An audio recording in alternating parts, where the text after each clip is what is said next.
Hello, I'm Lisa Tyler, the National Escrow Administrator for the Fidelity family of companies. The loan estimate replaces the early TILA disclosure and the GFE. The creditor must provide the loan estimate to the borrower within 3 days of application. An application is considered received when the consumer provides the following information: their name, income, Social Security number to obtain a credit report, address of the subject property, estimate of the value of the property, and the mortgage loan amount sought.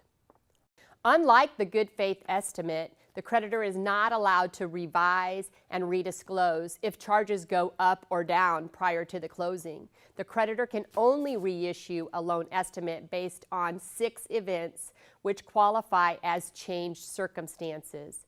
Creditor errors are not legitimate reasons for revising loan estimates. The CFPB commented if a creditor is allowed to reset the estimate used for good faith analysis every time there is a changed circumstance, it weakens the tolerance rules. The loan estimate must be delivered to the borrower with an attached provider list for those services the borrower is permitted to shop for. The provider list reflects the required services to be performed, the approximate cost for the service, the suggested company to provide that service, and the company's contact information. If the consumer selects the provider named on the list, the fee for that service cannot increase at closing. Note, if our company is named on the list and the consumer selects our company as the provider, our fees must match the quoted fee by the lender. Lenders are responsible for ensuring the figures stated in the loan estimate are made in good faith and consistent with the best information reasonably available at the time the loan estimate is issued to the borrower. The settlement service providers identified on the list must match up with the services the borrower can shop for as disclosed on the loan estimate.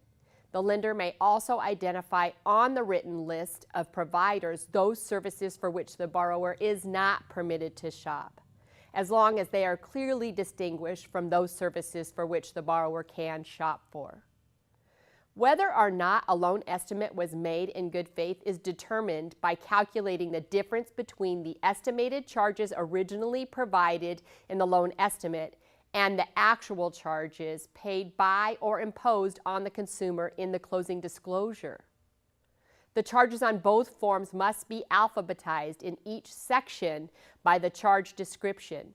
Title and escrow charges must all be grouped together by the preceding word title, with the exception of the owner's policy, which is categorized as other on both forms and set apart from the balance of the title and escrow charges.